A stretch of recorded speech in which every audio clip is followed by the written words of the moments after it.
Nebraska had a top 5 transfer portal class. Will they have a top 25 offense? What will the Huskers offense look like under Dana Holgorsen with Dylan Raiola? And is there an under-the-radar player? Hint, yes there is, that you need to keep your eye on. He's been described as electric. Don't go anywhere. Let's chat, shall we?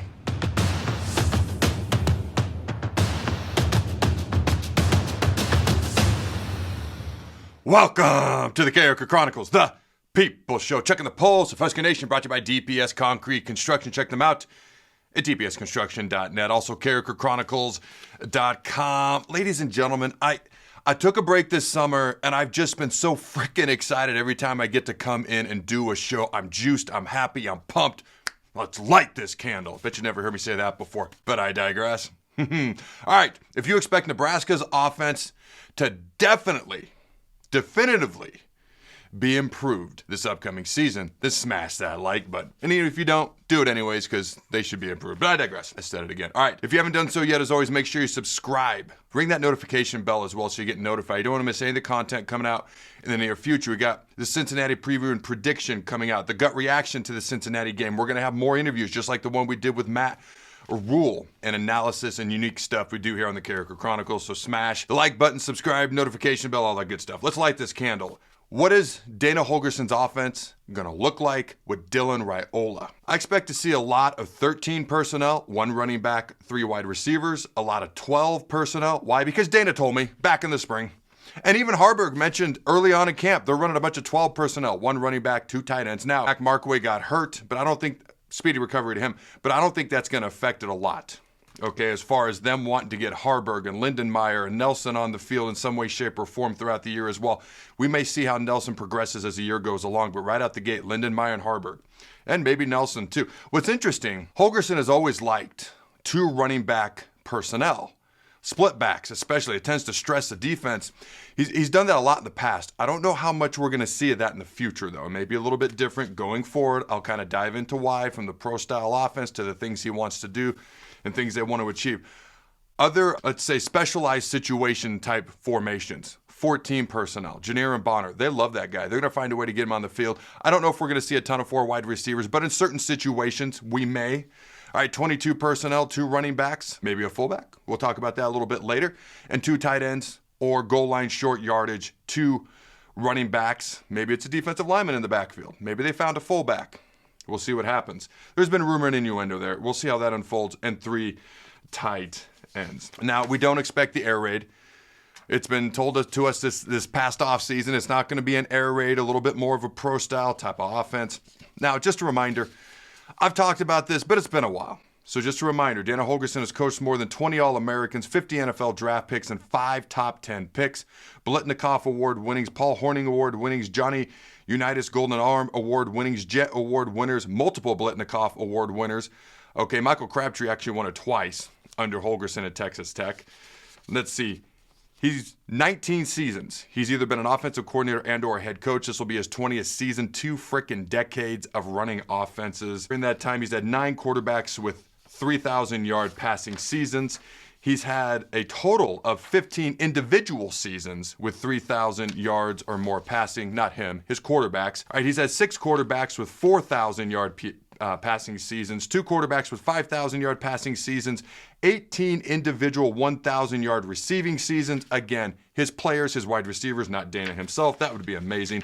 6 individual 1,000-yard rushing seasons via his running backs. Now, Nebraska, our last 1,000-yard rusher was in 2018. That was Divino Zigbo. Since then, we've only had 3 seasons where a running back has been our leading rusher. That's only 50% of the time since 2018. Now, Holgorsen has coached the all-time FBS leader in touchdown passes and total offense, along with the season FBS record holder in completions. He was the offensive coordinator for 2 of the top 4 passing offenses in FBS history. I think we're going to run the ball a little bit more often here. I know Rule likes to do that. I also know Rule's kind of like, I'm going to let Dana do his thing as well. And Dana's very, very aggressive. This will be something that kind of matures and develops and unfolds as the season goes along. I don't expect the offense to look the same game 1 as it does game 5 versus game 8 versus game 12. Every opponent's going to be a little bit different as well, and Holgorsen will adjust to each opponent. There will be in-game adjustments. So this is going into the season, what I anticipate, especially the first 3 games till we play Michigan. Now, Holgorsen is actually the 2nd all-time winningest head coach in West Virginia history and 5th all-time winningest coach in Houston school history. I didn't know that. I thought that was interesting. All right, when it comes to total wins, et cetera, et cetera. Now, obviously, the offenses were the strength of his team when he was the head coach there. Now, Nebraska a season ago, not going to spend a ton of time on this, but they were 98th in the country in points per game. That's the biggest thing that needs to improve. Now, I'm going to talk about the things that are going to lead to that single biggest stat improving the most. All right. If you have the ball for 10 minutes a game, 15 minutes a game, I'm going to tell you as a defensive player, I'd rather the offense not have the ball for 10 minutes a game. But if you're putting points on the board, that's what matters the most. You don't want to leave your defense out to dry, to be clear. But we've got to score more points. We were 106th in the country in yards per play last year, 120th in red zone scoring, 109th in yards per pass. All right, just yards per play, yards per pass, big plays, stretching the defense, situationally. Goal line, short yardage, red zone. We were not phenomenal in those particular situations. This year, we definitely need to be more efficient. We need to be more efficient. We need to be more efficient. We need to keep the chains moving. All right, we do need to find the explosive plays as well, but we got to start by being efficient, taking care of the ball, and keeping the chains moving. Now, I will say this, with guys like Dane Key and Isaiah Hunter, they both averaged about 15 yards per reception at Kentucky and Cal, respectively. You got Ja'Cory Barney, who won the fastest man on the team race back at the Husker games last spring as well. So you've got some guys who can create some separation. All right, now, we did complete 66% of our passes last year. Is like 65.5%. I rounded up. All right. When Dana was the offensive coordinator, Dylan completed 72% of his passes, and our points per game went up under Holgorsen. Now, admittedly, it wasn't as much as I thought it would be until I did recon on this. It was only about 1.5 points per game that it went up. But he did take over in the middle of the season. Like, remember that? Like, he's brought in as an offensive consultant. A week later, he's named the OC, and he's learning their verbiage and their playbook because he didn't want them to have to learn his. It's easier for him to learn theirs in the middle of the season, and he's trying to figure all of this out. Have you ever seen anything like that before? I mean, I haven't. It was crazy. I'm kind of glad it happened, though. Actually, I'm really glad it happened. Now, Dana looked me in the eye and told me that he has still learned the lingo that Nebraska had for their offensive plays. Now, he's putting in his plays, but he's learned their lingo. So basically, really what an offensive playbook is, and an offensive lingo, defensive playbook, it's a foreign language. He basically learned it. He learned it for himself because it's easier for him to do than ask all the players to do it. Now, I am kind of curious to see, because he's had an entire offseason with Dylan, with these players, with this playbook, to do what he wants, to bring in some of his guys, to develop them the way he wants to develop them, and use them as pieces in a puzzle as he sees fit to the puzzle that is this Nebraska offense. You ever wondered if an offensive coordinator or D coordinator gets a new player and it's kind of like a fun toy you get to play with now? And I know that sounds weird, but I mean it in a football sense, almost kind of like you get excited, especially as an offensive coordinator.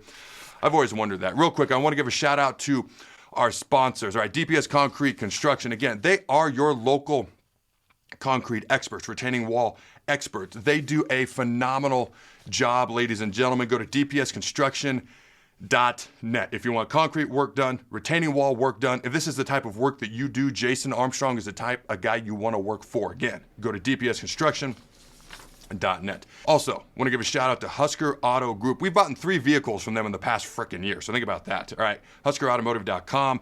All 2025 Chevy Silverado and GMC Sierra half-ton, three-quarter-ton, one-ton trucks in stock are up to $11,500 discount off MSRP. Over 100 trucks available and ready for immediate delivery. See HuskerAutomotive.com for details. Husker BMW of Lincoln has 2025 model BMW X7s all-wheel drive marquee SUV available for immediate delivery for up to $8,000 off MSRP. Husker Auto Group is committed to delivering an excellent customer experience, conveniently located on North 27th and I-80. Again, we're going to see a little bit more of a pro-style offense, but with the Holgorsen twist. I still think it's going to be spread out just a little bit, but a little bit more pro-style than at West Virginia and Houston, where Holgorsen previously was, and at his other stops as well. So it's going to be a pro-style offense with a Holgorsen twist, a little bit more spread out, a little bit sped up. Of course, last year, with all due respect, speeding it up last year's offense just meant average speed on offense. So I do think it will be an increased speed on offense this year. Again, with all due respect. You can say with all due respect and say whatever you want, right? Isn't that the rule? I don't know. All right. Now let's talk about Haarberg. This is a guy that I was kind of thinking Taysom Hill-esque.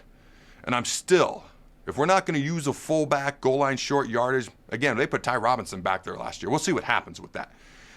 I love the idea, if you're not going to use a fullback or whatever, Haarberg as a Wildcat quarterback. Now, Rule, when he came on my show the other day, if you missed the Matt Rule interview, great one-on-one sit-down interview with Matt Rule here on this show, the Carriker Chronicles, had a blast. He said they haven't used him a ton as Taysom Hill yet.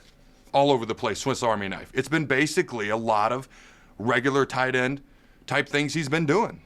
Blocking, running routes, doing all those things. Nothing too crazy. It doesn't mean you can't put in a little Wildcat formation for him down on the goal line if you need it. Maybe Dylan Raiola wouldn't be a fan of this. Last year, I was like, help Dylan out. This year, he's an experienced guy. No true freshman quarterback in the country started more games, played more snaps, or threw more passes than Dylan Raiola last year. He's the most experienced returning freshman, true freshman quarterback, going to be sophomore in the entire country. So maybe he wouldn't be crazy about that, but I'm sure whatever's best for the team.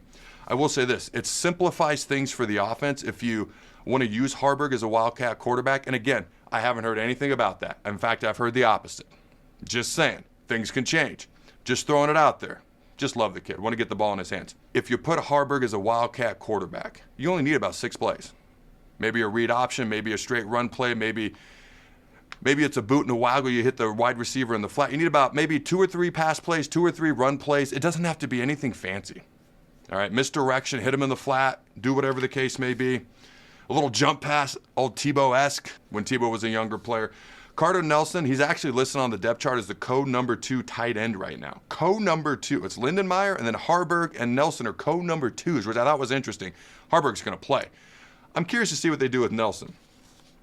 Rule did tell me they may flex him out of slot a little bit more often because they brought him in as a wide receiver last year. They don't need a ton of help at wide receiver this year, but just utilizing Carter Nelson's skill set, they may flex him out at times, wide receiver-esque, so to speak. I'm curious to see what they do with him.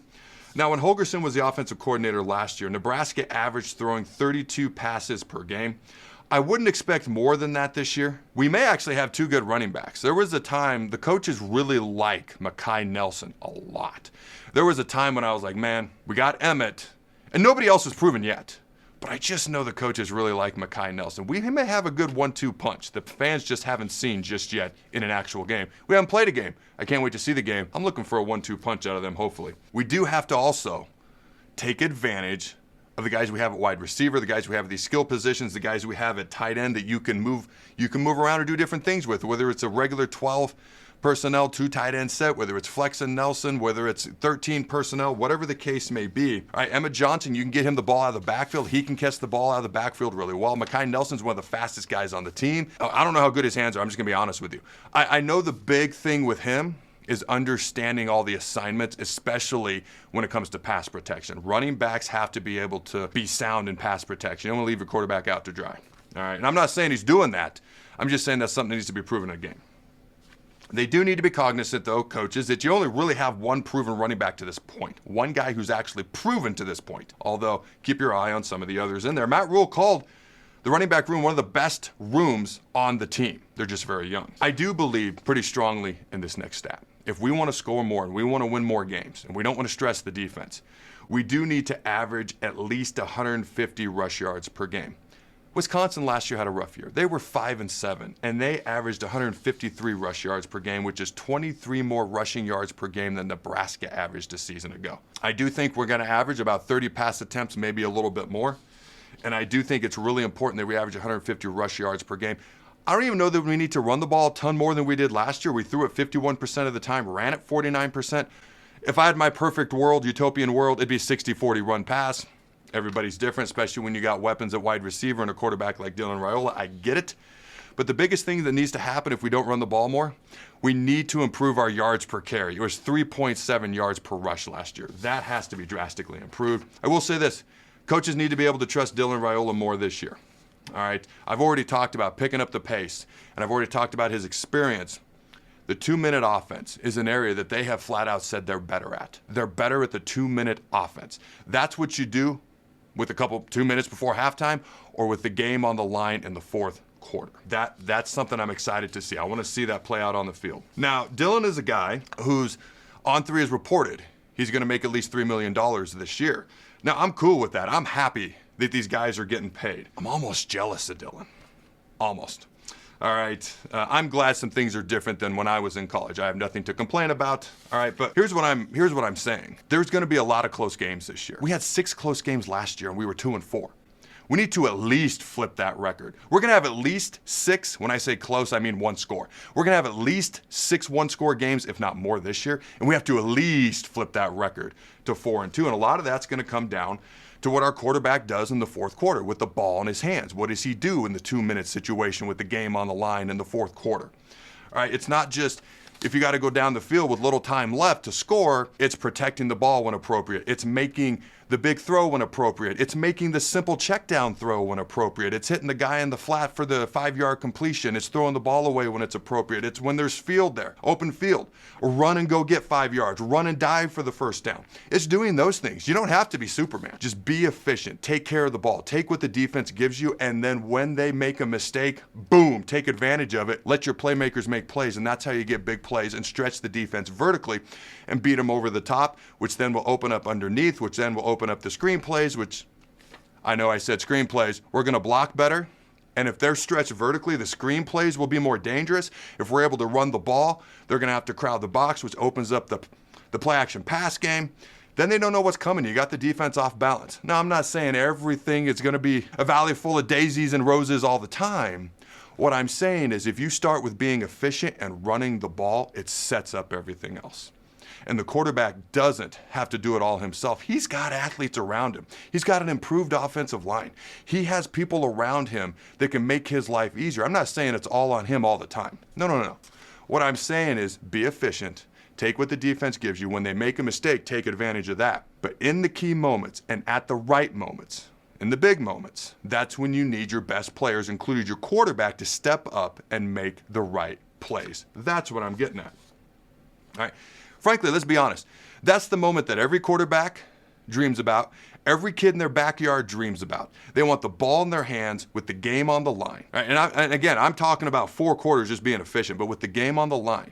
Basketball players want to be the guys taking the shot. Baseball players want to be at bat, and quarterbacks want the ball in their hands. I can't wait to see what Dylan does. One of the smartest guys, based on what Holgorsen's told us, one of the most talented guys, and everyone tells us how hard he works. I'm looking forward to it. I want to give a shout out once again to our sponsors. Okay, they do a phenomenal job. If you're searching for a financial planner who is rooted in Nebraska values, Allen Capital Group is a homegrown Nebraska business with offices in Grand Island, Ogallala, and Omaha. They will work to understand what is meaningful to your financial needs, wants, and wishes. They have personally helped me navigate myself and my family's finances for over a decade. Check out their website at allencapgroup.com. That's ALLENCAP group.com for more information. Allen Capital Group, next level solutions for next level needs. These are trustworthy people who genuinely care and have a great amount of knowledge. All right, again, it's allencapgroup.com. Now, last year, Nebraska averaged 228 passing yards per game, which was 64th in the country. That obviously, that could improve, but I'm more yards per pass matter, yards per rush matter, efficiency matters. Dare I say yards per play? Matter? Some people will get that, some people won't. That's okay. That's a callback to a press conference from last year. That being said, I'm more concerned about being able to run the ball. This is the Big Ten. All right, if we average 150 rush yards at least, I'm talking at least, 150, 175, but at least 150 rush yards per game, just, you don't even have to run it more often. Just average more yards per rush. 3.7 is not very good. We just need to be better than that. That will set up the pass. We won't be predictable, as I mentioned. It'll keep defenses off balance. It'll take total pressure off of Dylan. He doesn't have to do it all. I'm not saying he has to do it all. No. Run the ball. Utilize the guys around you. That's what I'm talking about, okay? Now, if we take care of the ball and we're more efficient as an offense, quarterback position, and limit the mistakes from the other guys around him as well, again, they can take pressure off the quarterback. You don't want or need Dillon to do everything. I saw a picture of him staring at the Heisman Trophy. What was it, the Big Ten Media Days? That's great. That's awesome.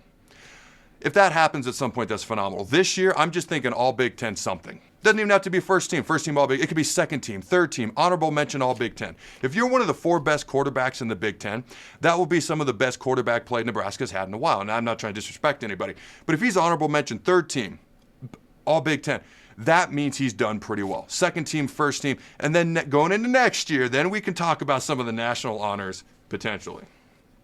All right, it doesn't have to be All-American or Heisman this year. It's not what I'm saying. We do need, okay, our best players to step up and make the right plays in the key moments, as well as being efficient for 4 quarters and then making the key plays in the 4th quarter. We don't have to be a top 10 offense this year. All the stats I read about how good Holgorsen's offense have been over the years, we don't have to be a top 10 offense. Our total offense last year, if I recall, I think it was like 94th in the country. We were almost 100th in the country in total offense a year ago. If we just jump to top 40, that's huge. Top 35. That's a gigantic improvement. Now, I believe while we don't have to be top 25, top 20 offense in the country, I absolutely believe we can, and I'm even going to predict it, we will be a top 25 offense in the country. We don't have to be, but I believe we will be a top 25 offense in the country, no lower than top 30. That's my prediction right there. Again, scoring more points per game, efficiency in appropriate situations, red zone. We were 120th in the country in red zone last year. I don't know that we're entirely bringing the fullback back. I know there's been a name thrown out there possibly. Again, if we put a D lineman back there, I love the Ty Robinson monster formation, something like that. But if we don't, it's always fun to talk about.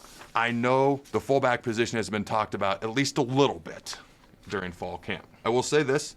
Just remember last year, Dylan Raiola's completion percentage significantly went up under Holgorsen, okay, when he took over as the offensive coordinator. I kind of mentioned that earlier. Versus Wisconsin, Nebraska posted 44 points. That was the most amount of points we scored in a game since 2021, and the Huskers' passing yards, rush yards, and total yards that game were all the second highest outputs of the season for Nebraska, and only Holgorsen's second game as the offensive coordinator. Now, not every game will be explosive. The capability is there. The question is, can we be consistent? There are a lot of C words that float out. That C word, consistent, is the one that sticks out to me. Efficient, consistent, however you want to look at it. We haven't been that in, unfortunately, too long. Now, we may not see mind-blowing stats every game. Again, we don't have to have mind-blowing stats every game. Although we probably should the first 3 games, if I'm being honest with you. It doesn't have to be like what Holgorsen did at West Virginia or Houston, all right?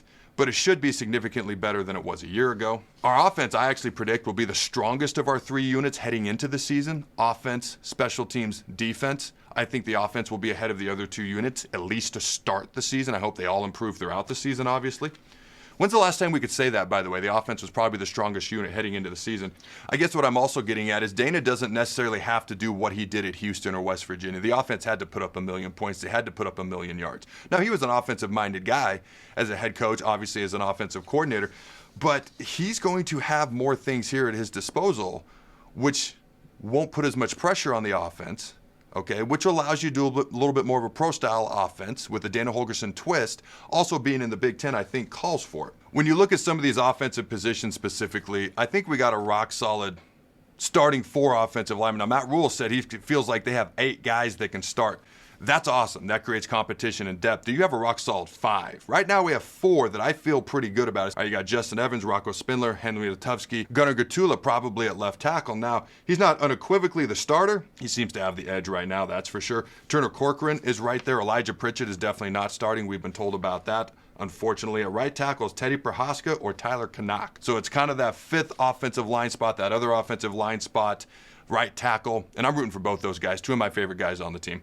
Just to be clear, Prohaska and Canuck, having a full 5 that you can trust, okay, and then the depth and competition that Rule alluded to before. When you look at the wide receivers, I mean, my goodness, Isaiah Hunter, Dane Key, Corey Barney, it's a 6 deep, because then you got Janier and Bonner, who the coaches love, and got a single-digit number because he's so tough. His nickname is Wood. That's awesome. Cortez Mills Jr., one of the most talented true freshman wide receivers in the country, and Quinn Clark, 6'5", 210-pound freshman. There's 6 guys there that can play, and obviously we've got the 3 starters. I already talked about tight ends. Again, running backs, we'll see what happens.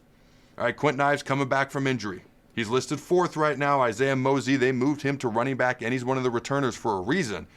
But I'm excited to see what Emmett Johnson, Mekhi Nelson can do. A little 1-2 punch, and we'll see who steps up as that 3rd running back. At quarterback, man, TJ Lateef, that kid's got a bright future. He's the backup quarterback, Nebraska.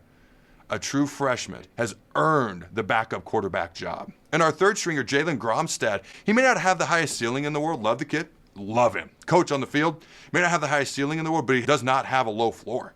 Like, he's going to go out and be efficient, run the offense, manage the game really well. So if TJ Lateef's ahead of him, that tells you about how high the ceiling is for TJ Lateef and how excited the coaches are for him. So here are some of the things I want to put up on the screen now. Ross Dellinger put out this report a few days ago. Long story short, the SEC is finally going to play 9 conference games. I also saw another report where they're going to have to play a Power 4 conference team in one of their non-conference games. They might dictate that. You know who's going to get a lot of calls? Rutgers, Maryland, Arizona. They're going to start getting a lot of calls from SEC schools.